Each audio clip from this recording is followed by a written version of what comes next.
Hola nuevamente, muy buenos días para algunos todavía, buenas tardes para quizá la mayoría de nosotros. Pues vamos ahora a continuar con nuestra segunda mesa de estas jornadas. Y esta mesa pues va a estar muy interesante porque vamos a conocer y hablar sobre diferentes experiencias en el desarrollo de repositorios nacionales y regionales de patrimonio cultural de América Latina, concretamente de experiencias de Colombia, de Brasil, de Costa Rica y de México. Bueno, pues entonces el objetivo, como les comentaba hace un momento de esta mesa, pues es conocer, intercambiar las experiencias de diferentes organizaciones, instituciones de 4 países de América Latina, de Colombia, Brasil, México y Costa Rica, en torno al desarrollo de repositorios nacionales o regionales, como lo veremos en el caso de Costa Rica, de patrimonio cultural. Entonces, para ello tendremos un primer bloque que nos van a presentar de manera muy breve cada uno de nuestros ponentes y que van a responder a esta pregunta para conocer su proyecto, cuál es su alcance, cuáles han sido sus objetivos, la forma en cómo han llevado en general su proyecto, en qué consiste de manera concreta, para que podamos ir conociendo cuáles han sido las diferentes iniciativas y proyectos en ese sentido que se han desarrollado.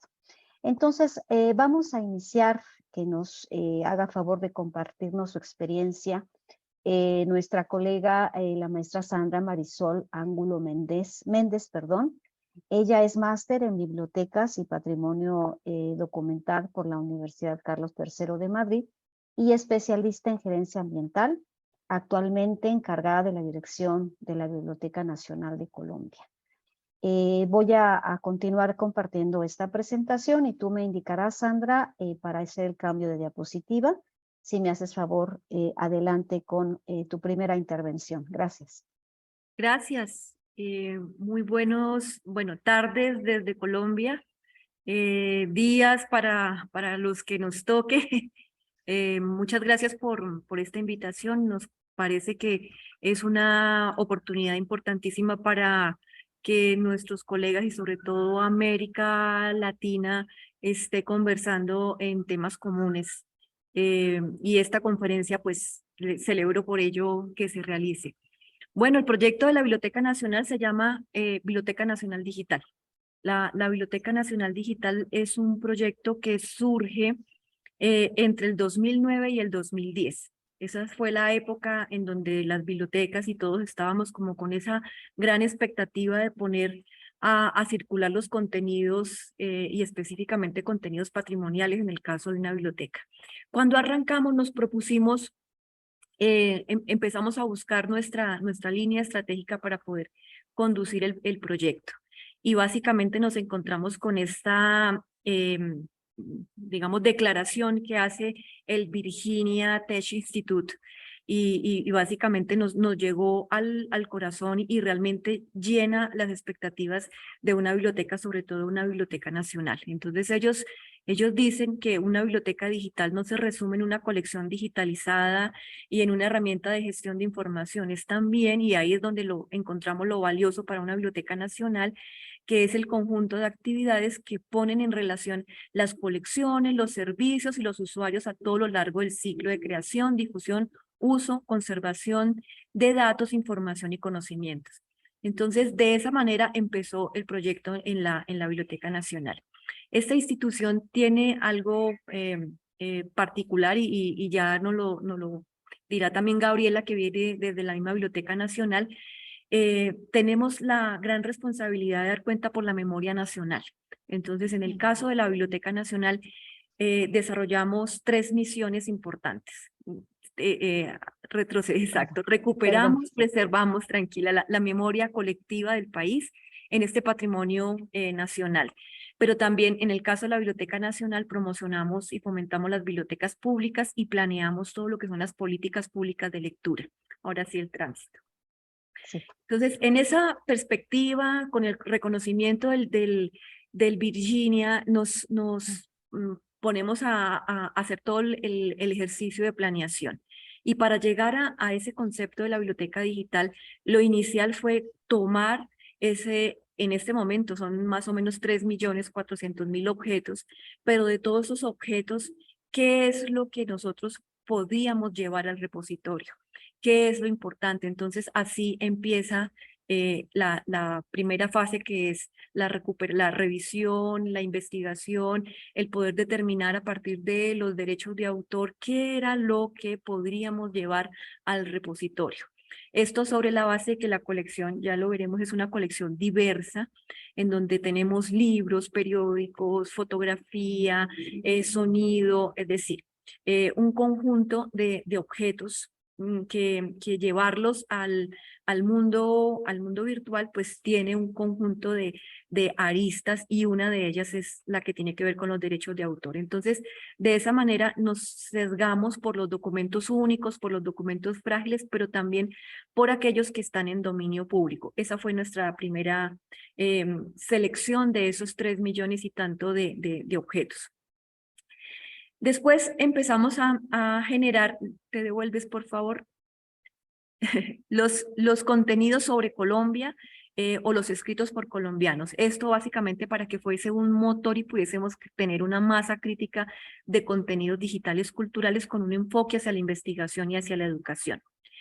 Con todo esto, se generan esos enlaces hacia productos que tienen que ver con educación. Entonces, exposiciones virtuales, remembranzas sobre las mismas piezas, es decir, todo un circuito de difusión de estos contenidos con un objetivo muy concreto.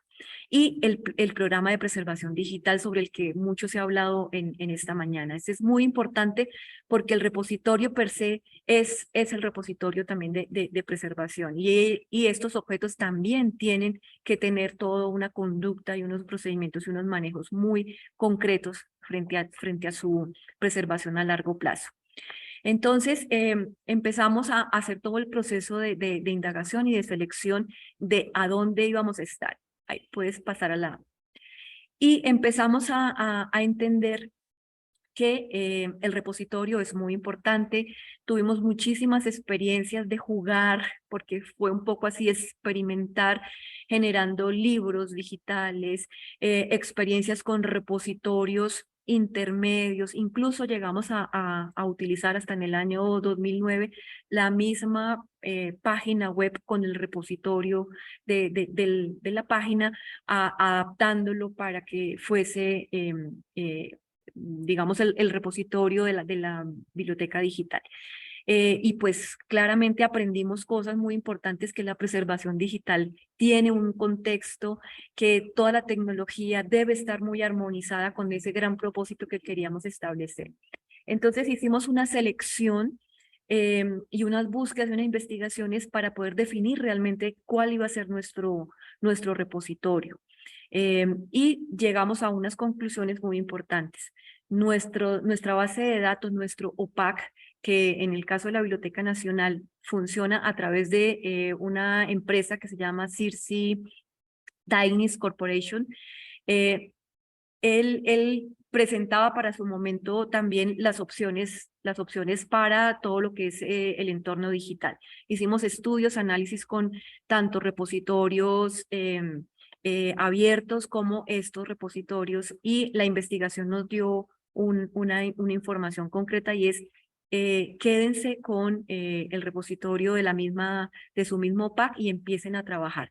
Ahí empezaron unas experiencias bastante importantes, que nos han llevado incluso a optimizar servicios y recursos para nuestra biblioteca. Acá, este es un pantallazo. Nuestro repositorio, como decía, entonces está al acceso a través de la página web de la Biblioteca Nacional, que es www.bibliotecanacional.gov.co. Y este es un pantallazo en donde hacemos un enlace del contenido inicial que vamos a encontrar en la página web institucional, volcado ya cuando entramos al repositorio. Y siempre se mantiene en una dinámica de relación de contenidos de lo que normalmente estamos publicando en nuestra casa web digital. Podemos pasar a la siguiente. Bueno, entonces, ¿qué hicimos? Nos armamos todo un proceso bajo la revisión de nuestras colecciones. En primera instancia, lo que hicimos fue trasladar al mundo digital estos objetos únicos, importantes, delicados y que estaban en dominio público. Generamos toda una estructura orgánica de colecciones. En primera instancia son estas 12 colecciones que ustedes ven acá en estos cuadritos. Y a partir de ahí, sobre la base de lo que es el escenario digamos, de organización temático, empezamos a generar subcolecciones dentro de ella. Entonces, por ejemplo, una muy grande es esta que ustedes ven a la izquierda, que se llama bibliotecas de autor. Las bibliotecas de autor, sucesivamente, dentro de ellas tiene unas relaciones de subcolecciones de 23 subcolecciones de artistas, de colecciones de bibliográficas, bibliófilos, que por un lado están en la Biblioteca Nacional y lo que hacemos es una representación y un espejo para trasladar esos objetos que se consultan de manera muy importante aquí en la Biblioteca Nacional y de hecho dando digamos, el paso con el que surgió este proyecto, que fue basado en la preservación y en el acceso. Es un proyecto incluso desarrollado desde un área técnica que es desde la conservación, no fue desde un área de tecnología ni nada por el estilo. Podemos pasar a la siguiente. Bueno, hicimos también, que es como la segunda fase de nuestro proyecto, la conexión con otras instituciones, y es un trabajo que viene en camino. Por ahora son estas 5 instituciones las que tenemos vinculadas, que también son repositorios que tienen una misionalidad semejante a la de la Biblioteca Nacional, como por ejemplo otras bibliotecas públicas, fototecas, un archivo histórico en otra ciudad. Entonces, lo ideal para nosotros es poder generar a partir del repositorio institucional de la Biblioteca Nacional una gran Biblioteca Nacional del Patrimonio Bibliográfico y Documental colombiano. También estamos en referencias digitales como el WorldCat, el Open Door, y en proyectos en donde ha participado participa la Biblioteca Nacional, como es la Biblioteca del Patrimonio Iberoamericano, que también sé que Brasil está, o un proyecto muy interesante de All Maps, en donde participamos con nuestra colección de mapas. Grosso modo, ese es digamos, nuestro proyecto. Creo que ya estoy en el tiempo. Sí, muchísimas gracias, Sandra. Muchas gracias. Seguramente habrá preguntas al final del bloque, que no lo comenté al inicio, pero al final de la mesa, pues obviamente vamos a abrir el espacio para preguntas y comentarios. Esto sin que ustedes puedan al momento ir colocando sus comentarios y preguntas en el chat. Bueno, pues continuamos ahora con nuestra segunda ponente de Brasil, con Gabriela Aires Ferreira Terrada. Ella es licenciada en Biblioteconomía y Documentación por la Universidad Federal Fluminense. Y también, y ella actualmente es bibliotecaria de la Biblioteca Nacional Digital de Brasil. Ella nos va a hablar también de su experiencia en la Biblioteca Nacional, en este caso de Brasil. Adelante, Gaby, muchas gracias. Muchas gracias, buenos días. Muchas gracias. En primer lugar, quiero agradecerles la invitación. Estoy muy contenta de participar en este evento. El primer slide, vemos la misión de la Biblioteca Nacional.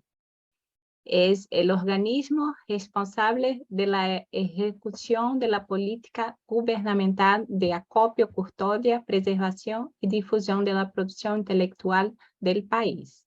Captar, preservar y difundir los registros de la memoria bibliográfica y documental nacional. Adoptar las medidas necesarias para la conservación y protección del patrimonio bibliográfico y digital, y promover la cooperación y difusión nacional e internacional relacionada con nuestra misión. ¿Puedes pasar, por favor? Ahí tenemos una línea de tiempo da evolución del ABN del papel al digital. Destaco que en la década de 2000 el crecimiento tecnológico y de la web impulsionaron la inauguración del laboratorio de digitalización por volta de 2001 y 2006 la creación del ABN Digital, cuya misión se materializa de las dos tradicionales, preservar la memoria cultural y proporcionar un amplio acceso a la información contenida en sus colecciones. A partir de ahí, en 2007, fue creado el primer proyecto de colaboración digital, Rede de la Memoria Brasileña Virtual, en la plataforma de Space. Después, en 2009, el proyecto internacional Francia-Brasil. En 2013 fue creada la Hemeroteca Digital, que tenemos bastantes consultas en Brasil por parte de los investigadores. Y en 2015, hasta ahora, tenemos las brasilianas fotográficas, iconográficas, literatura infanto-juvenil. El término brasiliana se refiere en líneas generales a la cultura y la historia del Brasil. Entonces, tenemos varios proyectos dentro de la ABN Digital. Y a nivel internacional, los parceros son la Biblioteca Digital Mundial, la Gálica, que es la Biblioteca Digital Nacional de Francia, la Biblioteca Nacional de Argentina, la Biblioteca Digital de Patrimonio Iberoamericano y la Biblioteca Nacional de Portugal. En 2020, la ABN se incorporó a la Red Cariniana de Preservación Digital y publicó su política de preservación digital en 2021. ¿Puedes pasar el próximo slide, por favor? Ahí tenemos la página principal de la BN Digital. Puedes consultar todas las informaciones ahí. Puedes pasar, por favor, el próximo. Y ahí tenemos el diagrama de flujo de digitalización, fundamentado en documentos institucionales, como el Plan de Gerenciamiento de Riscos y Salvaguardia y Emergencia, el Plan de Metas de Digitalización de las Colecciones y el Manual de Procedimientos Técnicos para la Gestión de Recursos Digitales. Entonces, este flujo, dos centros de la Biblioteca Nacional cooperam, trabalham juntos.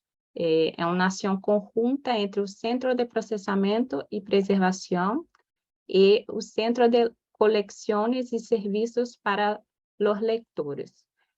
Nuestro fundo documental básicamente advindo de la digitalización de las colecciones. ¿Puedes pasar, por favor? Y ahí tenemos en números actualmente 2 millones de documentos escaneados, más de 28 millones de páginas, 744 artículos, 17 archivos, más de 50 instituciones asociadas en programas de colaboración. Y ahora en la pandemia hubo un crecimiento exponencial de vistas y tenemos 29 exposiciones que son exposiciones virtuales junto con las exposiciones físicas dentro de la Biblioteca Nacional. Este es un poco de nuestro trabajo. Espero que haya entendido mi portuñol Sí. Muy y bien, muchas Gaby. gracias por la invitación. Muchas gracias, Gaby. Muy interesante también, muy amplio el proyecto de mucho tiempo y de un alcance bastante amplio. Muchas gracias. Gracias. Bueno, pues ahora vamos a escuchar la experiencia de México, concretamente a través del maestro David Esquivel Palomares. Él cuenta con estudios de posgrado en políticas culturales y gestión cultural, gobierno digital, además de una licenciatura en ciencias de la comunicación. Actualmente es director de desarrollo y producción digital de la Memoria Histórica y Cultural de México, Memórica. Muchas gracias, David. Y bueno, pues te cedo el micrófono. Adelante, gracias. Muchas gracias, Rosalina. Muchas gracias a todos por la invitación. Me da un gusto compartir con todos los colegas pues esta experiencia del caso mexicano. El proyecto de Memórica es relativamente nuevo. Surge en esta iniciativa del gobierno del presidente Andrés Manuel López Obrador, que comenzó en 2018. El repositorio en realidad se presentó en 2020, el 19 de febrero, muy poco antes de la pandemia. Entonces, justo fue la pandemia a un mes de que nosotros teníamos presentado el repositorio. Entonces, pues bueno, pues tiene como ese espíritu también de el poder haber tenido este proyecto justo en un momento en donde diversas personas pudieron haber llegado a requerir ese tipo de plataformas y ese tipo de iniciativas en territorio nacional, ¿no?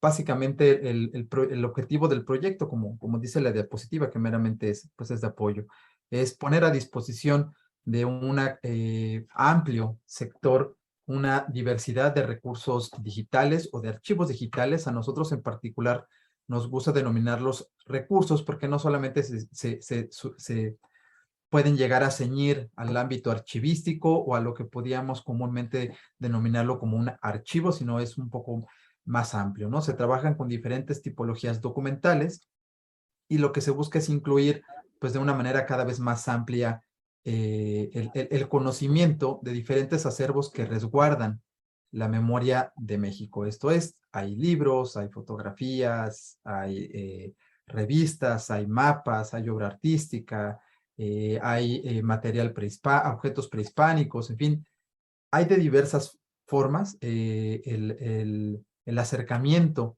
que queremos hacer a través de estos materiales. Algo muy importante que tiene Memórica es que no cuenta, como la mayoría de los esfuerzos de repositorios, no tenemos un archivo propio bajo custodia. Esto es, nosotros respondemos a una necesidad interinstitucional de diversas entidades, tanto públicas como privadas, y lo mismo hemos trabajado con fototecas estatales o municipales de todo el territorio mexicano. No solamente se suscribe a una parte federal, a pesar de que el proyecto está inscrito en el aparato federal gubernamental, sino que también trabajamos con todos los órdenes de gobierno, estatal, municipal, y algo que nos llena de mucho entusiasmo también con colecciones privadas, no solamente de grandes empresas, o como por ejemplo Fundación Carlos Slim, a través del Centro de Estudios Históricos de México, CARSO, que es un buen ejemplo, sino también con personas particulares que se nos han acercado para poder ofrecernos que sea Memórica la ventana de difusión de estos materiales que de otro modo no podríamos conocer. El caso muy específico que puedo compartirles de manera muy breve es cuando hicimos el aniversario número 100 de la primera película de ficción del cine mexicano, que es El Automóvil Gris. La hija del productor Enrique Rosas nos compartió su acervo personal y solamente así pudimos difundir a través de Memórica, lo pueden hacer todos ustedes, fotografías inéditas del maestro Enrique Rosas, que en la cinematografía mexicana pues es muy importante por muchas razones, y esa película es muy importante también en términos de la cultura cinematográfica. La siguiente, por favor, Alina. Entonces, esta es una primera vista, digamos, de lo que es el home del repositorio, que por ahora, les cuento muy rápidamente, es un repositorio que se hizo con un desarrollo de software propio. Nos tomó unos 8 o 9 meses el poder desarrollarlo. Está en MongoDB. La parte de la estructura está en Java. Tiene un aprovisionamiento muy grande para poder soportar no solamente todas las tipologías que tenemos. Ahorita son alrededor de 230,000 más o menos recursos digitales los que tenemos a disposición, sino bueno, también tiene los visualizadores en TRIAIEF, en fin, una serie de cuestiones técnicas que si a alguien le interesa, pues con mucho gusto lo podríamos como profundizar. Pero una parte importante que tiene el proyecto tiene que ver con el conjunto temático que hay a manera como de curaduría para un público cada vez más amplio, ¿no? En la sección, por ejemplo, de temas, que lo pueden ver por ahí en la parte de arriba, tenemos casi 650 conjuntos temáticos que todas las personas pueden consultar de diferentes naturaleza. Hay moda, hay arte, hay mapas, hay cuestiones históricas, hay identidades, hay documentos fundamentales, hay procesos históricos, hay también ideas, hay cuestiones muchísimo más filosóficas. Lo que queremos hacer es darle una diversidad y un dinamismo a la cantidad de recursos digitales que tenemos, no solamente a nivel cedulario, con el cual por supuesto también se cuenta. El proyecto tiene un modelo de datos propio, que abreva lo mismo que Dublin Core, que METS, que MODS, que otro tipo de modelados de información o de estándares ya existentes. Y esto es porque tenemos que responder a la necesidad de, hasta ahorita, nuestros más de 90 colaboradores que tienen prácticas documentales propias. El archivo puede funcionar, manejar el ISAT-G, una biblioteca puede ocupar Mark 21, en fin, y nosotros teníamos que responder a esa diversidad y respetando también las prácticas documentales propias de cada uno de los colaboradores. En exposiciones tenemos alrededor de 50 exposiciones que lo que las diferencia con los temas, por ejemplo, es que estas pues tienen un aliento mayor en términos de investigación, ¿no? Hay un equipo, por supuesto, dedicado a hacer estos curadurías temáticas de investigación muchísimo más profundas. Y algo importante de temas es que este proyecto, en esta sección y en muchas otras que, si me da tiempo, puedo comentar, lo que busca también es generar un engagement con nuestros usuarios. Esto es, todas las personas pueden generar sus temas propios y ponerlos públicos en el repositorio o dejarlos en privado. Por ejemplo, si algún maestro o un estudiante necesita dar una conferencia a propósito de algo, bueno, pues puede ocupar el repositorio para poder dar su clase o dar su exposición desde ahí. Y también quedan embebidas en el repositorio. Si, por ejemplo, alguno de ustedes que nos acompaña entra al repositorio, se registra, puede hacer un conjunto temático en función de elegir una variedad de recursos digitales, poner unos pequeños textos para que pueda, digamos, como tener ese acercamiento, ¿no? Y además de ello, y con esto yo ya finalizaría esta primera intervención, también tenemos secciones como muy específicas que lo que buscan es generar que cada vez personas de un sector más amplio, este es un proyecto no dedicado a académicos solamente, ni especialistas solamente, es un proyecto de nación que lo que busca es acercar la memoria de México a todo tipo de perfil de personas, sean estudiantes o no sean estudiantes, sean especialistas o no sean especialistas, y tenemos secciones desde lúdicas como el antes y después, que es la clásica, el mover la foto de cómo era México en ciertos años, cómo era después. Tenemos una sección de materialidad, próximamente vamos a tener un nuevo infraestructura para que las personas puedan crear sus propios GIF. En fin, lo que buscamos es generar esta suerte de herramientas para que la memoria no solamente quede en una gaveta o quede en un ambiente digital, sino que también pueda ser reusada por las propias personas a las que les pertenece la memoria, que es a todos los ciudadanos, ¿no? Yo con eso quedaría en esa parte, Lina. Muchas gracias. Muchas gracias, David. La verdad es que es un proyecto muy bonito que se ha robustecido y ha crecido en poco tiempo. Tengo la suerte de conocerlo desde sus inicios y la verdad que es fantástico. Muchísimas gracias, David. Y bueno, pues continuamos ahora con nuestra cuarta intervención de esta mesa. En este caso de Costa Rica, estará a cargo de Cristian Zamora Rodríguez. Él es bibliotecólogo e informático y actualmente encargado técnico del Repositorio Centroamericano de Patrimonio Cultural. que bueno, a diferencia de las otras experiencias que hemos visto a nivel país, esta tiene la particularidad de que es a nivel región. Ya no lo va a presentar Cristian. Adelante, Cristian, muchas gracias. Te cedo el micrófono. Muchísimas gracias, Rosalina, y muchísimas gracias, compañeros. Qué gusto compartir el día de hoy esta temática tan variada, ¿verdad? Y desde tantos enfoques y desde diferentes partes de América en la que desarrollamos también el patrimonio cultural. Contarles un poquito sobre el repositorio. Bueno, el Repositorio Centroamericano de Patrimonio Cultural es justamente un espacio de difusión que tenemos desde la Universidad de Costa Rica, impulsado por medio del Instituto de Investigaciones en Arte, para lo que son colecciones de patrimonio cultural, tanto costarricense como centroamericano, que se gesta desde el 2013. Desde 2013 nace esta iniciativa conversando un poco sobre lo que podría ser un poco lo del patrimonio cultural desde la parte documental. Sin embargo, el aporte del Instituto de Investigaciones en Arte amplía aún más esa visión para tratar temas del arte como por ejemplo la pintura, en el óleo, también en otras técnicas, desde los ambientes sonoros, los sonidos que hay en el propio San José, Costa Rica, como en otras zonas de Centroamérica, y también fotografía hacia diferentes lugares, objetos y demás colecciones, contemplando diferentes expresiones que en sí convergen dentro de este propio repositorio.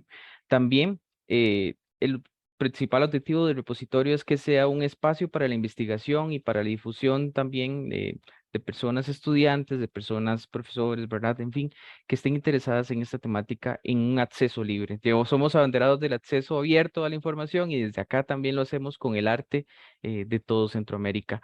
Ya el repositorio cuenta con 7.000 obras curadas en diferentes colecciones, en también todos estos gamas del arte que podemos converger acá. En 2014 es justamente donde sucede este cambio un poco de la forma en la que el repositorio trabaja y en el cómo se empieza a analizar las obras que podemos contemplar de patrimonio cultural. En 2016 es cuando ya la perspectiva también se empieza a converger un poco más con diferentes reuniones que se llevaron a cabo con entes de Centroamérica que aportaron mucho para la estructura de este repositorio. Podríamos pasar a la siguiente. Eh, y acá es donde entra también, por ejemplo, algunas instituciones como el Servicio Interamericano del Servicio Alemán de Intercambio Académico, la Cátedra Humboldt también de la Universidad de Costa Rica y algunas instituciones de Centroamérica como lo es el Instituto de Historia de Nicaragua, lo que es la Universidad Autónoma de Honduras, ¿verdad? Y otros entes que a raíz de esto se unieron para conversar un poco más y el cómo poder converger algunas de sus colecciones dentro de este propio repositorio. Eh, en el inter de estas reuniones también se declararon algunos términos con respecto a los metadatos que se iban a utilizar, el tratamiento de la información y el cómo desde cada institución se podría aportar para poder conectar por medio del repositorio todas las diferentes tipologías de información que hay en él.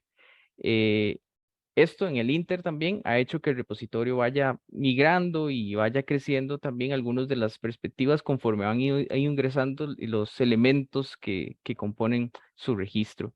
Eh, Podemos pasar a la siguiente. Para ello, bueno, podemos pasar todavía a la siguiente. Gracias.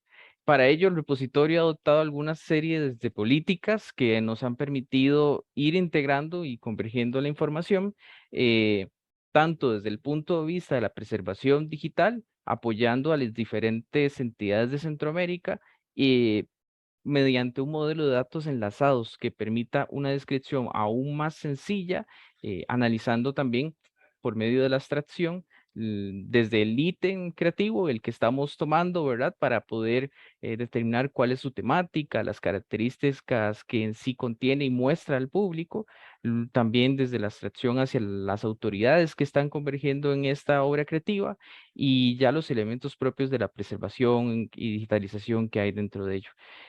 Dentro de este proceso también, pues hay podríamos devolvernos un momentito nada más al anterior, gracias.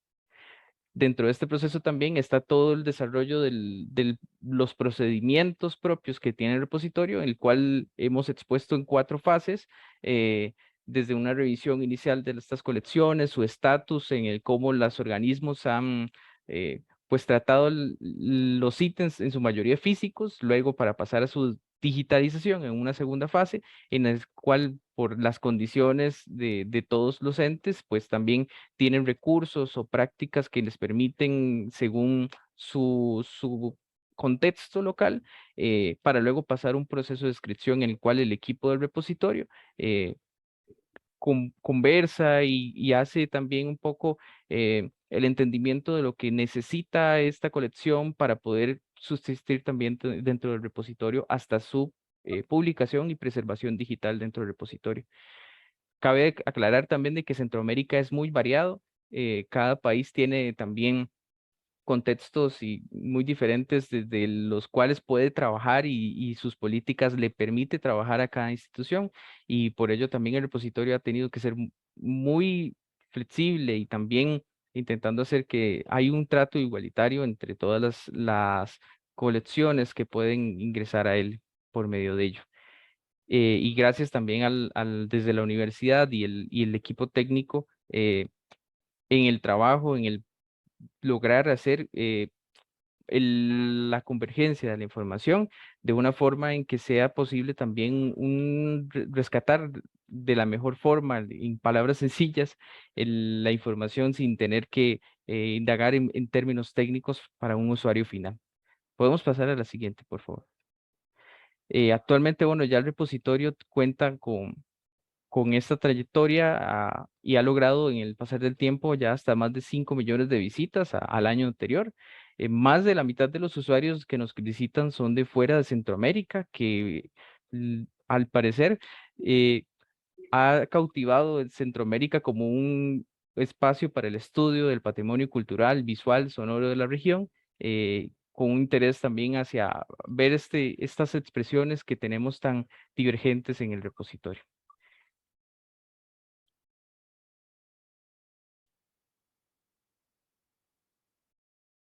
Rosalina, tienes el micrófono cerrado. Sí, perdón, gracias. Muchas gracias por compartirnos brevemente esta experiencia, Cristian. Y bueno, tenemos ya algunas preguntas y comentarios en el chat. Quizá algunas de ellas van a ser respondidas cuando abordemos los siguientes 2 bloques de esta mesa. Entonces, si les parece bien a los participantes, les seguimos pidiendo de favor, nos coloquen en el chat sus preguntas, comentarios, y al final estaremos atendiéndolos, aunque como les digo, quizá algunos de ellos se irán respondiendo conforme vayamos desarrollando esta charla. Y bueno, pasamos ahora a la segunda ronda, en la cual vamos ya a prescindir de usar un material de apoyo como diapositiva, porque vamos a entrar ya de manera más abierta al diálogo, a la conversación, para que cada uno de los ponentes que nos acompañan en esta mesa pues nos amplíen ahora y nos compartan su experiencia sobre otros aspectos, otras cuestiones que también son muy interesantes, muy importantes. Y la primera de ellas sería la siguiente, y vamos a seguir, si les parece, el mismo orden que tuvimos ya en el bloque anterior. Y la pregunta aquí sería, desde el enfoque del modelo Glamour, es decir, este enfoque que integra galerías, bibliotecas, archivos, museos y repositorios, ¿qué estrategias han implementado ustedes en cada una de sus bibliotecas para la digitalización, preservación y poblamiento de colecciones documentales y de arte? Y me permito también leer de una vez la siguiente pregunta, las siguientes preguntas del tercer bloque, para ya poder cerrar el compartir esta presentación. ¿Cuáles han sido sus principales retos, fortalezas y aprendizajes en el desarrollo del proyecto, así como los beneficios para sus comunidades y la sociedad? Y también, ¿cuáles son las perspectivas de desarrollo de su repositorio nacional y regional. Entonces, si me hacen favor, en el mismo orden, a hablar un poco de cuáles han sido estas estrategias para la digitalización, preservación y poblamiento de colecciones documentales y de arte. Dejo de compartir y le cedo la palabra en el mismo orden a Sandra, por favor. Gracias. Muchas gracias.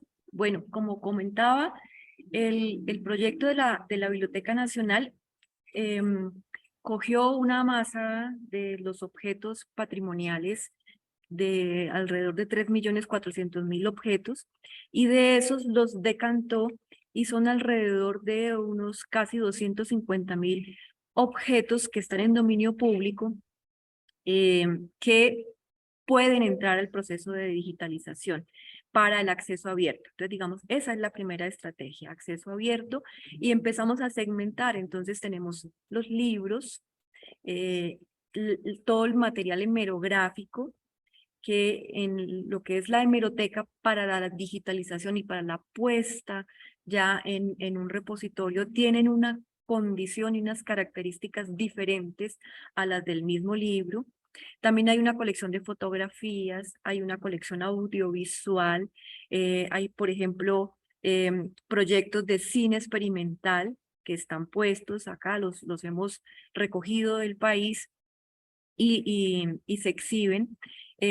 Pero también hay, bajo esta perspectiva de la pregunta de galerías, museos, librerías, no sé si tienes a disposición una diapositiva de mi presentación, o a quienes están conectados con nosotros, entrar a la página de la Biblioteca Nacional, porque hay un proyecto en este momento bien importante, adicional a las más de 27 exposiciones que tenemos desarrolladas en la biblioteca digital con base en todas las colecciones de nuestra repositorio analógico. Proyectos como la Gaboteca, haciendo homenaje a nuestro Nobel de Literatura, Gabriel García Márquez, proyectos como la Biblioteca Básica de la Cultura Colombiana, que lo que hace es recoger las principales obras, tanto de clásicos como de documentos colombianos o libros colombianos que los colombianos debemos leer y releer. O una, voy a ver si la puedo mostrar acá, una bibliotequita. Esto es nuestro último producto, una biblioteca, se llama la Biblioteca Digital Familiar, que a través de código QR podemos acceder. Aquí hay más o menos otra Si colección es de... esta, perdón, Sandra. Sí, ¿Sí? sí, Si correcto. quieres te la correcto. coloco. Sí. Perfecto. Bueno, estos es alrededor de unos 146 libros de diferentes lecturas para niños, mujeres, ancianos, jóvenes, y bueno, y que la llevamos en la mano. Pero adicional, ven acá, por ejemplo, el mobiliario y otras piezas del patrimonio cultural mueble. Bueno, estamos emprendiendo una experiencia para poder, a través de fotogrametría, hacer una exhibición de un lindo mobiliario que tenemos en la Biblioteca Nacional y específicamente en la dirección, en el despacho de la dirección de la Biblioteca Nacional, que da cuenta de una época muy importante de fundación de este edificio, que es más o menos está en el periodo Art Deco y corresponde más o menos a los años 30, de diseños de esa época que bien pueden dar experiencias para investigadores en temas relacionados. Entonces, ahí nos vamos utilizando objetos para convertirlos en, como lo estaba diciendo David, en estos recursos digitales, acá utilizando tecnología de 3D, o también aunado, por ejemplo, al proyecto de la Gaboteca. La Biblioteca Nacional cuenta con la máquina de escribir que utilizaba García Márquez, bueno, la medalla y el diploma que se le dio cuando obtuvo el Nobel de Literatura. Entonces también los estamos transformando en visita o en recorrido virtual hacia el objeto, haciendo un recorrido 360 grados de él, también utilizando tecnologías en 3D. Entonces, son esas otras formas de mostrar, además de la digitalización del libro muy organizado, o del periódico o de la foto, muy organizada, muy catalogada, siguiendo todos los estándares por el lado del Dublin Core, pero también del MARC, como se suele utilizar en las bibliotecas. Entonces, otros objetos también para seguir como con ese atractivo y la diversidad de todo lo que hay en una biblioteca que es más allá de libros o de periódicos. Los trabajos los hacemos en casa, tenemos un laboratorio de digitalización y eso nos hace, digamos, jugar y experimentar e ir creciendo poco a poco para irlo poniendo frente a unas dificultades. Nuestro repositorio, como lo mencionaba, es cerrado, está bajo una casa de servicios bibliotecarios en línea, y eso nos limita en algunos casos para poder mostrar y presentar de la forma que más quisiéramos.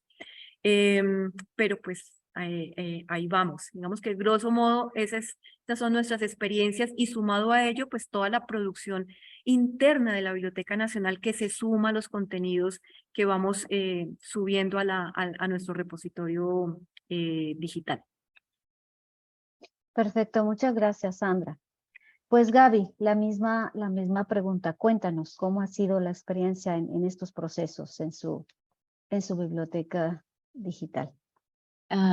Desde 1944, la Biblioteca Nacional ha llevado a cabo actividades sistemáticas de transferencia de soporte, como la microfilmación y la digitalización. A partir de finales de la década de 90, la digitalización, y de 40, a microfilmación, con el objetivo de difundir y preservar las colecciones bajo su custodia.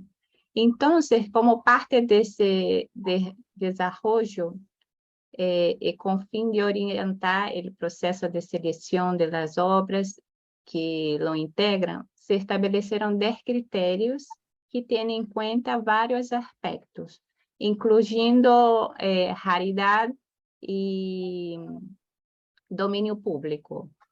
Estos criterios puedes acceder en la página de la Biblioteca Digital. Entonces, el trabajo es siempre en conjunto con las áreas de colecciones, ¿no? Con los curadores de acervo, para hacer a digitalización. Y cabe resaltar que la Biblioteca Nacional posee actualmente 14 conjuntos de documentos denominados por el Programa Memoria del Mundo. Entonces, a digitalización sistemática con la preservación de largo plazo de nuestras colecciones hace con que podemos disponibilizar un grande acervo en la web. En 2020, como é que eu falo? Como eu disse? Como dije, se incorporó la red cariniana, que es un punto importante ahora para la preservación digital y nuestra política de preservación digital. Ahora estamos trabajando en un plan de preservación digital para que haga sustentabilidad del programa. Acredito que respondí esta cuestión y tenemos otros participantes. Gracias. Sí, muchas gracias, Gaby. David, pues si nos puedes platicar un poco igual de cuáles han sido su experiencia en estos procesos de digitalización, preservación y sostenibilidad de Memorica. Sí, claro que sí. Bueno, primero la iniciativa GLAM, como la entendemos, digamos, como siendo un proyecto completamente digital en su sentido de difusión. Es decir, que no contamos con un espacio que tenga los materiales físicos, como los decía al inicio. Tiene que ver sobre todo con cómo se van generando esas condiciones de acceso abierto a esos materiales en un ecosistema digital, ¿no? La intención de poner este acrónico de GLAM nace en 2010 con la iniciativa de generar un acceso abierto cada vez mayor a todo lo que se resguardaba dentro de los archivos, librerías, museos y demás, ¿no? Comentaba en la reunión que los últimos 2 siglas de acrónimo derivaron de unas charlas que se tenían con el doctor Pedro Ángeles en el Instituto de Investigaciones Estéticas de la UNAM, en donde se proponía integrar 2 nuevas entidades, la U de Universidades y la R de Repositorios. ¿Por qué? Porque estas mismas entidades ya también custodian otros documentos que son archivos digitales o que bien solamente forman parte de este mismo ecosistema. Lo que es muy importante es entender la diversidad de entidades que conforman el conjunto o el universo Glamour, porque como lo decía hace un momento, cada una de las entidades responde a una práctica documental distinta. La práctica documental del archivo no es la misma que la práctica documental de la librería, de la biblioteca, o la práctica documental de la fototeca o de la práctica documental del museo. Sus naturalezas son muy diferentes, no solamente con respecto a la administración de los recursos, sino la custodia, la conservación, por ende su preservación, pero algo también muy importante es la circulación. La circulación de la obra artística, por ejemplo, es completamente distinta en sus términos más amplios a las estrategias, digamos, que pudiera llevar a tener a cabo una biblioteca, por muchas razones, por la propia naturaleza del objeto, pero también por una cuestión legal. Y es ahí donde también la iniciativa Open GLAM busca generar las condiciones de acceso a materiales que no necesariamente cuentan con los derechos en ese momento de poder contar con esa accesibilidad cada vez más amplia y cada vez mayor. Pero también tiene que ver con, al menos en lo que nos corresponde a nosotros desde Memórica, entendiendo, digamos, como este universo de esta manera, también tiene que ver en cómo nosotros vamos generando la calidad de la información. Es decir, si el que ya tengamos o contemos con ciertas licencias, como pudiera ser Creative Commons, o como pudiera ser la iniciativa Rate Statements, o como pudiera ser, por ejemplo, la iniciativa del repositorio de Europeana, quizás el repositorio más grande de todo el mundo, que cuenta con algo así como con más de 50 millones de recursos digitales en línea de toda la Unión Europea, pero a lo mejor no es suficiente, porque al menos lo que nosotros trabajamos, que tiene que ver con la parte de poder dar una mayor cantidad de información al usuario, y que después ya con alguna solución tecnológica se puedan hacer esos proyectos en la web semántica. Nosotros en nuestro caso estamos trabajando con CIDOC CRM, que es de la iniciativa del ICOM mundial, de la Asociación de Museos. Tiene que ver también en cómo nosotros vamos generando cada vez mejor metadata de información al usuario. Si bien sabemos, la mayoría de la metadata existente al interior de las entidades tiene que ver mucho con el control administrativo que se podría llevar a cabo al interior de cada una de las entidades. Pero a veces no se suma más allá del espacio, digamos, específico, otro tipo de conocimiento que se va formando fuera de la propia institución. Voy a poner un caso muy específico para permitir como explicarme de una mejor manera. En México existe, custodiado por el Museo de Antropología e Historia, la Piedra del Sol, ¿no? Que es un objeto prehispánico muy importante. Pero uno ve la data que se proporciona con base en la Piedra del Sol y pues ve 10, 15 datos máximo, de los cuales a lo mejor el 80% son de carácter administrativo o no muy relevantes en términos de qué más sabemos ahora sobre la Piedra del Sol de lo que hemos sabido durante todas las décadas anteriores. El ejemplo con el que siempre hago el símil es la Piedra Rosetta, custodiada por el British Museum, que desde mi punto de vista cuenta con el proyecto más exitoso a nivel de datos semánticos en el mundo. Tiene una cantidad como de 45 descriptores a propósito de la Piedra Rosetta. Mi pregunta inmediata es, no es que en México no exista información sobre la Piedra del Sol. El problema es que la diferencia es que en el British Museum sí existen las condiciones tanto de infraestructura tecnológica como de enlace y de dominio con respecto al objeto estudiado, para poder generar las condiciones de que esa información existente sobre ese documento pueda ser expuesta. Otro ejemplo muy rápido que comento, ¿no? Memórica ha tenido la fortuna no solamente de poder integrar colecciones correspondientes a la memoria de México a nivel nacional, sino a nivel internacional. Tenemos colecciones de Gálica, obvio que tienen que ver sobre México, de la Biblioteca Nacional de Austria, del Instituto Cultural Prusiano, que es la red más importante de entidades custodias de la memoria que existe en Alemania. Y cuando hemos cosechado la información a través de ciertos procesos de interoperabilidad, por ejemplo, un códice, la descripción de ese códice que está custodiado por una entidad fuera del territorio nacional, únicamente en su descripción dice Códice Mexicano.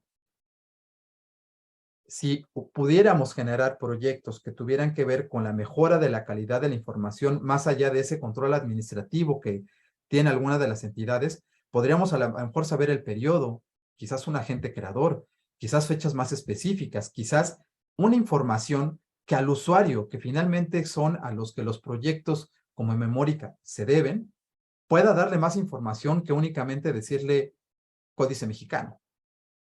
Porque entonces, y esa es una de las vocaciones y me parece que es la estrategia más importante que Memórica hace con todo esto que he comentado, que se entiende desde nuestra perspectiva con respecto al ecosistema o el universo glamour, tiene que ver con cómo podemos generar las condiciones de acceso, sí, pero de un acceso a un conocimiento cada vez mayor, cada vez más colectivo, cada vez más plural, que sobre todo lo que haga sea diluir los discursos hegemónicos que se tiene desde las instituciones o desde los países con respecto a lo que pensamos nosotros que es la memoria. Y por qué no generar las condiciones de acceso para que existan procesos de construcción de memoria propios, comunitarios, que no necesariamente estén circunscritos a lo que pudiera ser un gobierno, una administración, una entidad, sino quizás hacerlos más horizontales para que ese diálogo pudiera ser también cada vez muchísimo más amplio. También tiene que ver con las nuevas formas de poder comprender la no colonización de los objetos que se resguardan, tanto en espacios físicos como digitales, que, aunque sean incluso de carácter mexicano, corresponden a ciertas prácticas comunitarias y que al estar enmarcadas en un espacio ajeno, no corresponde con esa lógica de generar procesos de construcción muchísimo más plurales, porque entonces la entidad es la que los está construyendo desde una propia expertise que no permite escuchar a esas prácticas comunitarias que a lo mejor son muy ajenas, ¿no? Por ejemplo, el caso del Foro Humboldt, que es esta nueva iniciativa en Alemania que conjuntó una serie, el Museo Etnológico con el Museo del Hombre y otra serie de museos que resguardan objetos de culturas prehispánicas, tiene una narrativa un poco diferente porque lo que invita, claro, con sus debidas como perspectivas, porque finalmente siguen siendo un estadio que presenta objetos que no son suyos, unas nuevas narrativas de poder construir esa información de objetos que ellos resguardan, haciendo estos vínculos comunitarios con a donde pertenecen estos objetos, ¿no? Entonces, esas son más o menos como las directrices, ya brevemente en la parte de digitalización.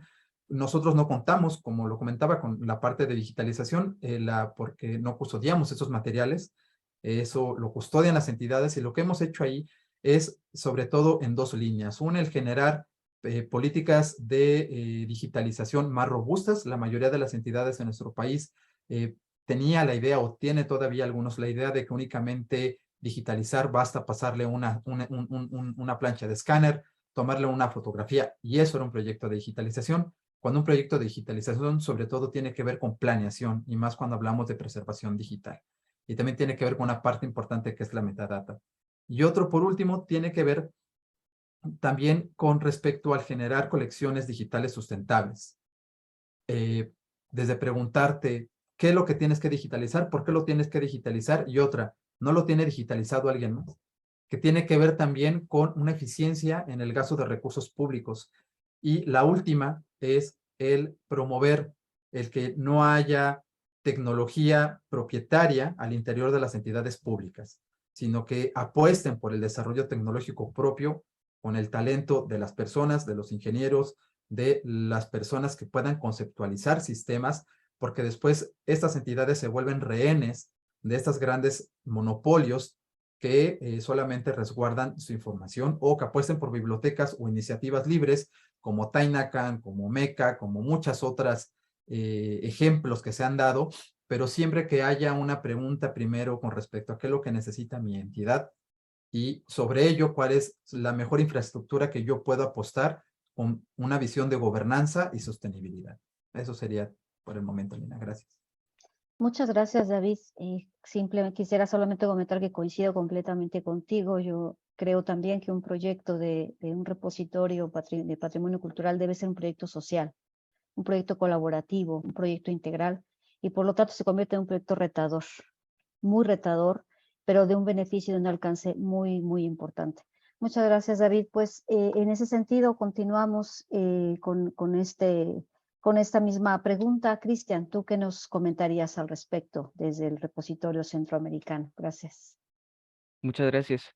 Sí, desde este enfoque, bueno, el repositorio ha trabajado mucho con diferentes variedades de actores para poder digitalizar y también preservar las diferentes obras de patrimonio cultural.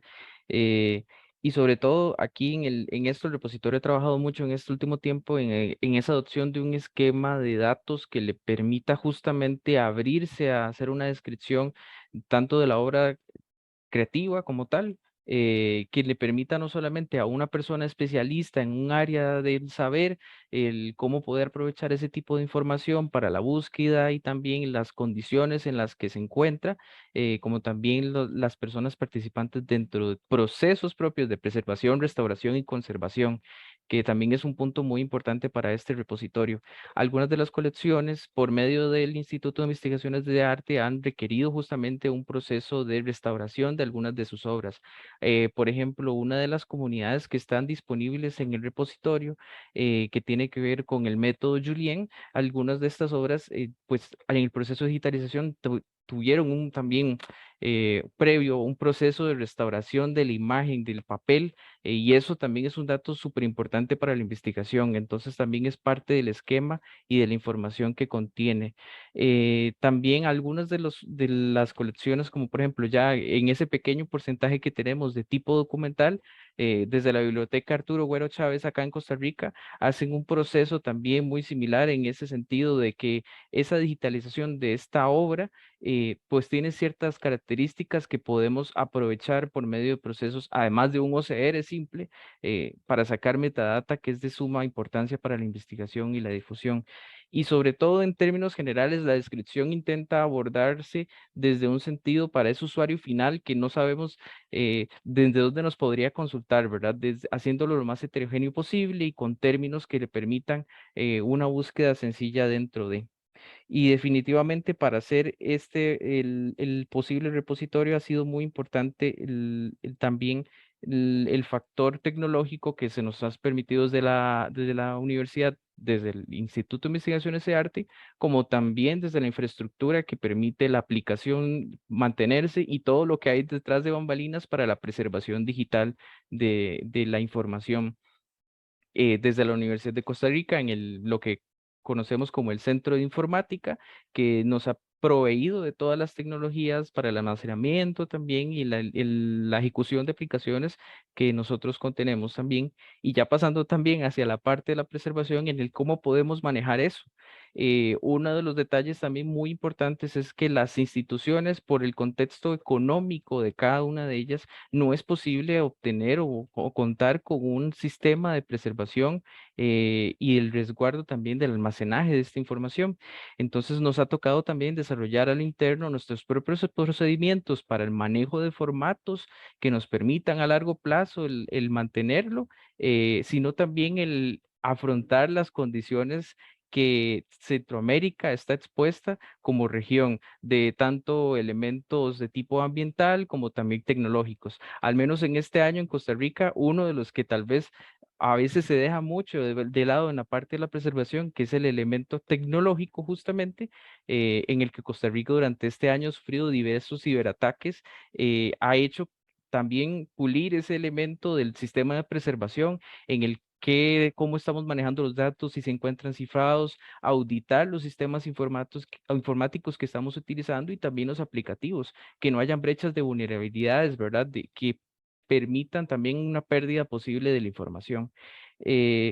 También definitivamente en esta parte de la preservación, en el desarrollo también de nuestros procedimientos, hemos optado por no solamente quedarnos en el resguardo del todo este conjunto dentro de un mismo aplicativo como lo es DSpace, que es en el que se soporta el repositorio, eh, dado que podemos echar mano de XML y otros formatos para poder hacer la estructuración de la información en una preservación correcta también dentro del el conjunto que tenemos. Y bueno, un punto que también me gustaría tocar acá es en la parte del poblamiento de estas colecciones, porque la estrategia del repositorio realmente es muy abierta a que cualquier persona venga y proponga algún elemento nuevo que quisiera aquí colocar, ¿verdad? Para el compartir y la investigación. Una de ellas, y definitivamente que es como de las que se ha salido tal vez del cubo en el análisis y el desarrollo, y se las comparto acá por el chat, es el proyecto de ambientes sonoros, que es un mapa justamente interactivo del área metropolitana de San José, en el que tenemos información no solamente de dónde se grabó ese audio, en qué momento se grabó ese audio y sus condiciones ambientales, sino también todo el proceso de descripción que hicimos y la interoperabilidad entre esta aplicación y el repositorio para disponer de los datos en tiempo real, ¿verdad? Según se han ingresado en el pasar del tiempo. Esas son como estrategias que hemos dejado muy abierto y también en el lenguaje, en el inter con el investigador de comprender su colección y el saber. Han llegado propuestas de este tipo para poder conocer otros tipos de patrimonio, ¿verdad? Y en otros formatos a los que tal vez no estaríamos tan acostumbrados a disponer en una herramienta como el repositorio. Definitivamente yo creo que en Centroamérica hay mucho por hacer, pero a veces una gran limitante es el factor político, el factor también de las instituciones por hacer posible y poder compartir esto en acceso abierto. Así es. Muchas gracias, Cristian. Pues pasamos a la tercera ronda, último bloque de nuestra charla. Y aquí les pediría a cada uno de ustedes, siguiendo el mismo orden, nos platiquen de manera breve, por un lado, cuáles han sido los principales retos que ustedes han afrontado en el desarrollo de estos proyectos, los principales aprendizajes, y por otro lado, la visión del proyecto, cuáles son sus perspectivas de desarrollo, hacia dónde irán, hacia dónde lo quieren llevar. Y con esto estaríamos cerrando esta mesa con este tercer bloque. Iniciamos nuevamente. Por favor, Sandra, gracias. Gracias. Bueno, yo creo que los cuatro hemos coincidido en algo muy importante, y es que la preparación y el desarrollo del diseño, el desarrollo del plan frente a lo que nos vayamos a exponer, sea el repositorio centroamericano, un repositorio nacional o como la experiencia mexicana, realmente ese es el éxito, el poderlo tener muy bien trazado y poderlo enfocar sobre las realidades que permitan hacer un proyecto sustentable, y eso es muy importante. En el caso de la Biblioteca Nacional sucedió así. El proyecto se planeó, de hecho, en una etapa preliminar hubo algo muy bonito que fue aprender, porque como en Brasil veníamos de la tecnología analógica con la microfilmación, y eso era lo más cercano a este proceso digital. Entonces, digamos, ese nicho de formación fue importante, interesante para poder planificar un proyecto que, con las dificultades, como menciona Costa Rica, creo que todas las tenemos, que son dificultades económicas y además esas dificultades de la misma obsolescencia de la tecnología, que nos llevan a tener que tomar decisiones muy concretas en cuanto al mismo desarrollo del proyecto. En el caso nuestro, digamos, un poco con esta aclaración, concretamente hay unas fortalezas y unos retos. Inicialmente, yo ya lo mencionaba, optimizamos todo el proceso de catalogación porque nos quedamos con una tecnología propietaria, pero que al mismo tiempo hemos desarrollado digamos, ese híbrido. Yo les he puesto aquí en el chat enlaces a los desarrollos que hacemos en casa y con los cuales conectamos desde la página web al repositorio. Obviamente todo entra catalogado y organizado en el repositorio digital como un objeto precisamente para buscar la preservación a largo plazo. Entonces ahí hemos optimizado muchos esfuerzos en tanto los metadatos, como lo mencionaba David, son supremamente importantes. Hemos desarrollado el flujo de trabajo a partir de unas directrices y una estructura de la Biblioteca Nacional Digital muy concreta, la misma política de preservación, la sostenibilidad y la formación del equipo. Este es un proceso muy importante porque en el caso de patrimonio bibliográfico y documental, como lo mencionaba, frágil en nuestro proyecto, buena parte, necesitamos tener antecedentes y muy buenos conocimientos frente a la conservación de los objetos para el proceso digital. Y esto lo hemos logrado acá en la Biblioteca Nacional.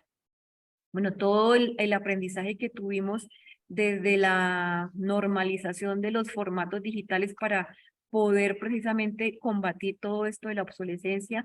Al principio soñábamos con tener casas digitales en la web. Hoy lo hemos aterrizado a formatos de facto, cosas muy llevadas hacia lo que la preservación digital nos lo dice. Bueno, y este repositorio, como lo mencioné desde el principio, fue creado desde la perspectiva de la preservación sobre algo muy concreto, y es que queremos dar acceso abierto y democrático a bienes culturales. De hecho, que en tiempos de pandemia nos sirvió muchísimo para poder hacer toda una promoción de los objetos que ya teníamos en nuestro repositorio digitalizado y sobre los cuales hicimos mucha reconstrucción y reconversión de ese patrimonio. Y un gran reto, pues, es tener la infraestructura tecnológica activa. Y pongo la palabra activa porque estamos sujetos a todo este movimiento de obsolescencia de la tecnología.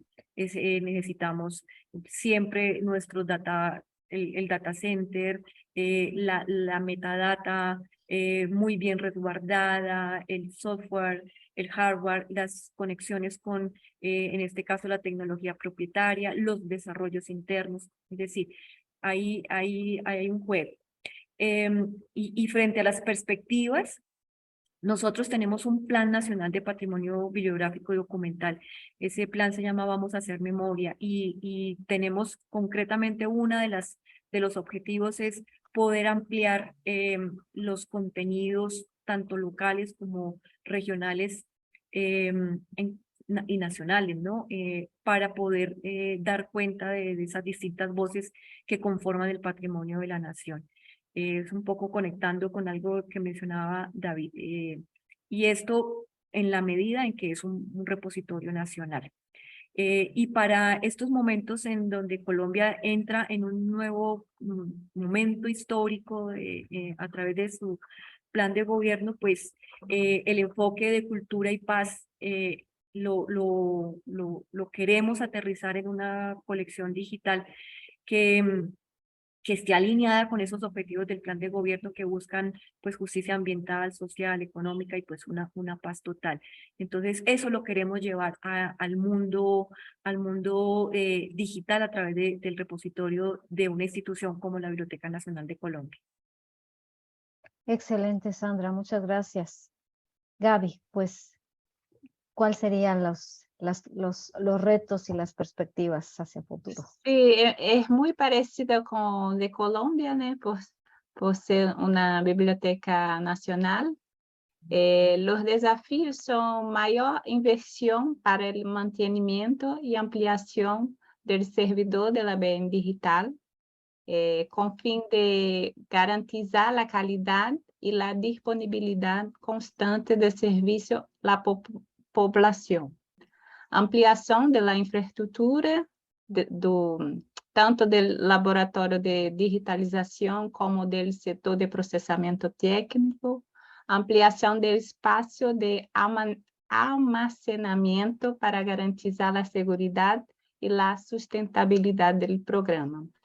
E os benefícios são o trabalho continuado durante a pandemia impulsou o crescimento de los acessos e o reconhecimento da importância do programa de la BN Digital para os investigadores e para a população brasileira, assim como em outros países.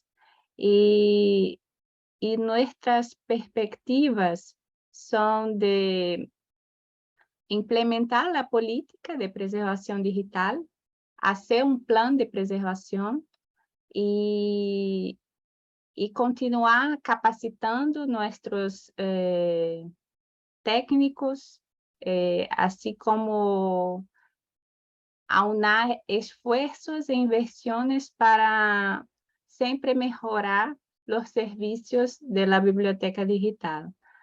Temos grande desafio de depósito legal digital, páginas web, arquivamento de páginas, arquivos eletrônicos, a memória institucional. Então, há perspectivas em vários campos de la preservação digital em la Biblioteca Nacional. Gostaria de agradecer a todos para compartilhar nosso trabalho e espero que tenha hablado claro, que todo ha tenido como entender. Muchas gracias. Sí, Gaby, no, claro que sí, muchas gracias. Antes de darle la palabra a David, hay una pregunta que es común para los cuatro y que quizá puedan ir contestando en el chat de Sara María. Nos pregunta en qué software han hecho la implementación de sus respectivos repositorios. Eso por el chat en el momento que puedan. Y bueno, pues te cedo la palabra, David. Gracias. Sí, muchas gracias. No, la verdad es que gracias, Gabriela, por el esfuerzo de hablar en español. A mí me encantaría hablar portugués como tú hablas español. Entonces, no, la verdad es que te agradezco pues, la atención, ¿no? A mí me encantaría algún día hacerla, pero no me va a ser posible. Entonces, doblemente gracias por ello. Pues nosotros como reto tenemos el seguir integrando una diversidad, un poco lo he dicho en todas las intervenciones, de las tipologías documentales que se manejan con esa variedad de formas de prácticas documentales, de maneras de catalogación que existe al interior de México.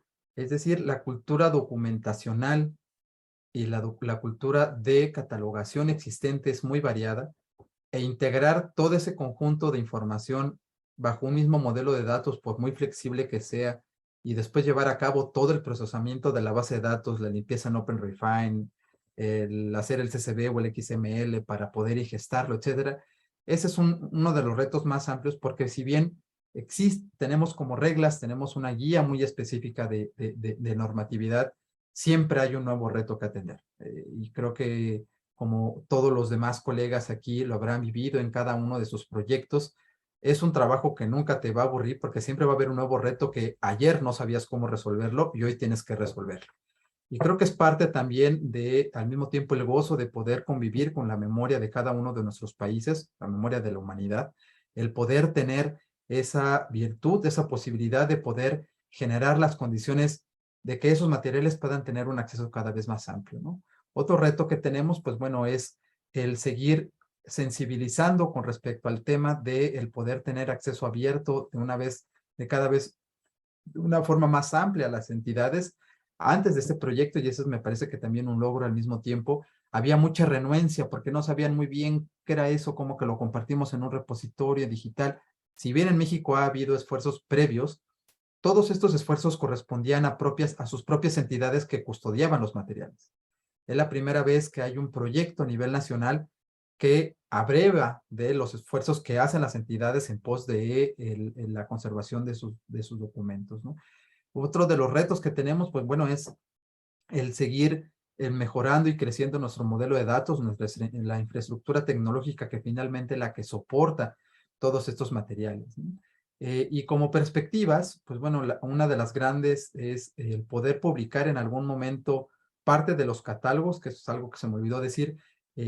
Usamos vocabularios controlados no solamente para la aplicación del guardado de la información y que se pueda hacer recuperable semánticamente, sino además hay un trabajo muy serio de validación y la formación de catálogos para que Memórica también pueda generar esos catálogos o autoridades a nivel lexicográfico, terminológico, para que pues, pueda funcionar y servir y ser de utilidad a otros proyectos, el tener ya estos vocabularios controlados debidamente ya regulados y normados, ¿no? Y otro, pues, bueno, sin duda es el poder escalar a un repositorio semántico vinculado con CIDOC CRM que nos permita una interacción mayor con otros proyectos como bueno, la Wiki será como el mayor ejemplo, pero también el Getty, o el DB, que pudiera ser como otro, y el seguir, sobre todo, generando una política de poder hacer una recuperación de la memoria histórica, cultural, artística, biocultural de México, existente también fuera de nuestro país. Es decir, hay otras naciones con las que podemos seguir teniendo una vinculación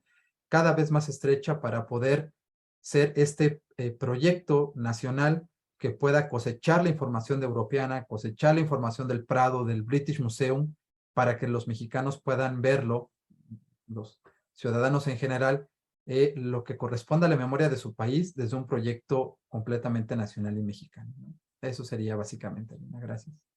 Excelente, David. Justo esto último que comentas es, creo que una de las preguntas muy relacionadas que tenemos y con las que estaríamos haciendo finalmente el cierre. Bueno, Cristian, pues cuéntanos en el caso de ustedes cuáles han sido estos retos y cuáles son sus perspectivas de futuro. Pues sí, bueno, en la parte de los retos podría decirles que uno de los mayores es definitivamente seguir haciendo comunidad en Centroamérica. Todavía nos quedan muchísimos lugares por ver y por enlazar por medio del repositorio. Hay muchos que en este último año hemos empezado a conversar con diferentes tipos también de obras de arte en diferentes también perspectivas y también perspectivas para la investigación que nos permitirían incluir. Eso es uno de los más grandes retos por todas las condiciones que les comentaba muy brevemente anterior. eh, Centroamérica, entre todas sus características política, social, económica, pues ha también hecho que el avance sea un poco más lento en ese sentido para el repositorio y el poder ir incluyendo nuevas entidades participantes. Eh, Pese a todos los elementos, también el factor económico dentro del repositorio y desde acá, desde la universidad, pues se nos ha facilitado como cosas como la infraestructura, en el poder ir creciendo conforme el tiempo. Sin embargo, cosas como lo de la plataforma que utilizamos y las cosas que hemos integrado para poder hacer posible y hacer una mejor degustación del arte dentro del repositorio, pues también ha limitado el hecho de que podamos hacer aún más por mejorar la difusión de estos recursos también. Si bien es cierto, hemos hecho algunos esfuerzos también importantes desde las redes sociales, creando espacios de discusión para el público en general, en palabras sencillas, para cualquier persona, también sería importantísimo y es un gran reto que podamos seguir dándole mucho más cabida desde la parte también de solución tecnológica para que sea aún mejor la experiencia final.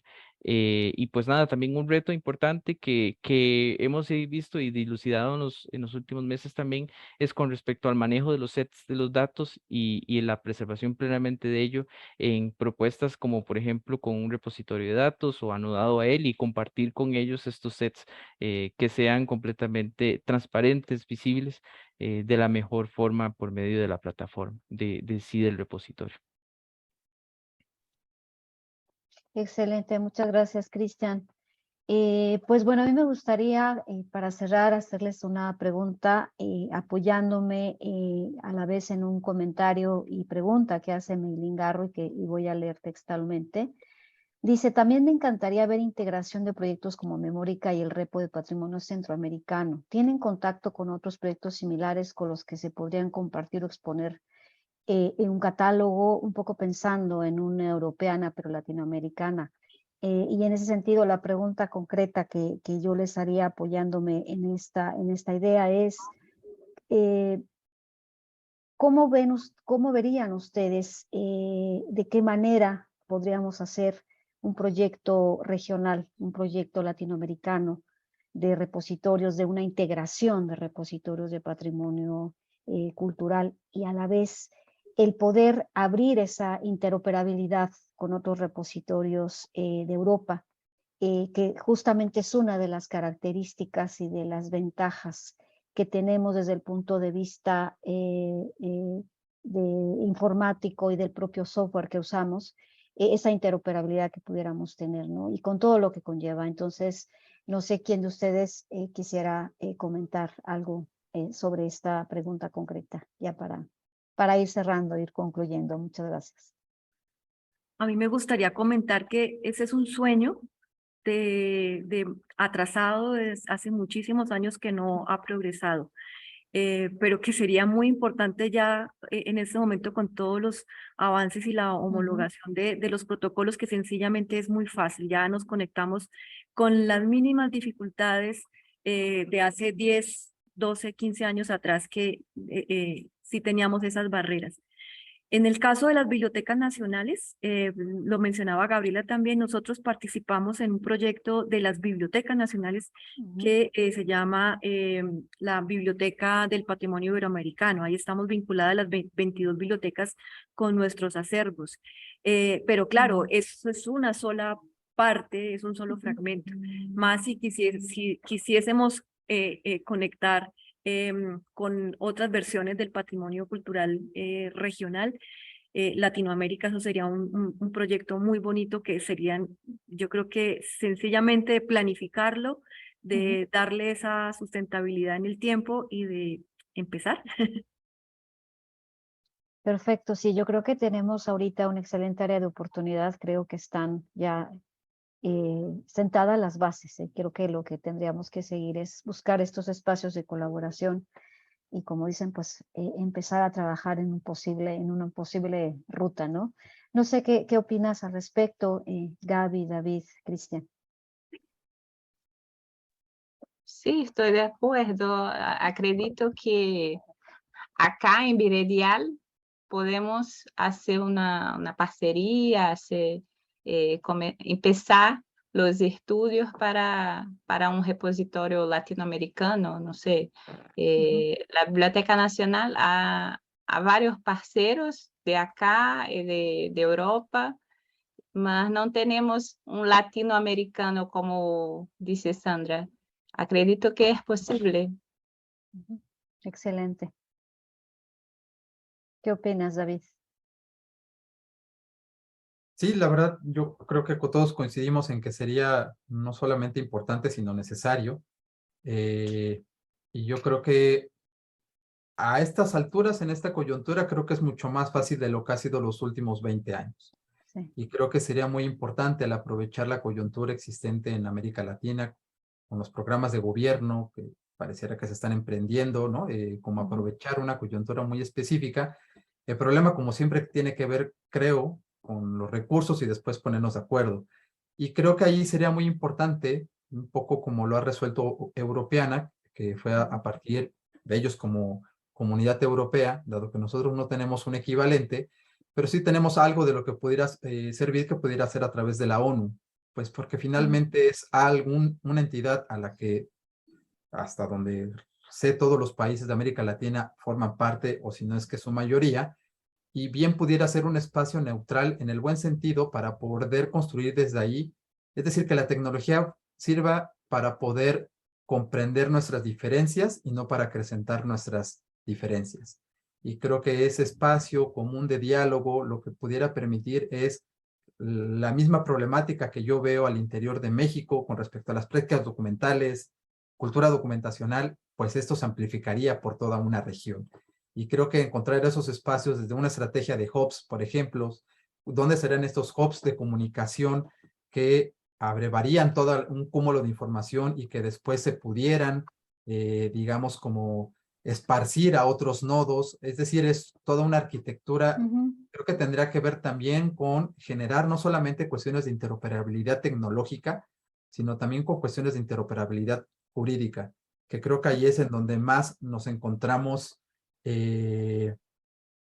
a la distancia de poder hacerlo, pero creo que hay muchas iniciativas como esta de Right Statement, que en lo particular me gusta más que Creative Commons, en la cual se pudiera suscribirse un proyecto con esas características, que yo creo que sería un buen momento para poder iniciarlo, cuando menos pues ya aquí tenemos Costa Rica, Colombia, Brasil, México, más los colegas que nos escuchan, Que se quieran sumar. pues así comienzan las cascadas con una gotita, Así ¿no? es. Entonces ya después, Así es. pues que puedan venirse muchos otros. Y con respecto al último, no, pues yo feliz de poder integrar y de compartir lo que podamos tener de cada uno de sus países, pues nosotros nada más gustosos de que poder seguir pues teniendo esa red de colaboradores, ¿no? Que eso hace todo proyecto más sostenible y con mayor gobernanza y lejos de tentaciones de desaparecer algún proyecto porque cambia la política en El turno, ¿no? gobierno. Exactamente. Sí, muchas gracias. Sí, coincido completamente. Cristian. No, pues yo también me uno a lo que decía David y a lo que decía Sandra. Me parece que sí, sería genial tener una propuesta de este nivel, a nivel de toda América, ojalá, conectada en un solo sitio. Y no, definitivamente, como lo decían, yo también creo que la adopción de estándares y ahora más aún que nunca abiertos nos permitiría definitivamente hacer una estructuración muy equitativa, muy buena en todo sentido para que todas las instituciones sean participantes y a la vez puedan difundir sus conocimientos, investigaciones, arte, en fin, generar todo lo que se requiera. Hay muchísimas otras propuestas que a nivel podríamos ver en cómo se han adoptado y cómo han ido progresando, tanto sus aciertos y desaciertos que definitivamente hoy en día, más que nunca, por medio del acceso abierto, podríamos también tener en cuenta para poder formar una red de esta categoría. Así es. Sí, pues yo creo que estaremos haciendo una convocatoria desde acá, quizá desde Viridial, el poder ir avanzando en una posibilidad de colaboración a nivel Latinoamérica, empezando por un marco, establecer un marco de acuerdos, que creo que va a ser de lo primero. Y bueno, pues agradecerles muchísimo, creo que fue bastante interesante. Una disculpa a todos porque nos excedimos un poco en el tiempo, pero pues creo que ha valido la pena. Muchísimas gracias por compartir con nosotros su conocimiento, su experiencia, su tiempo. Gaby, Sandra, David, Cristian, y gracias a todos también quienes nos han acompañado en esta mesa.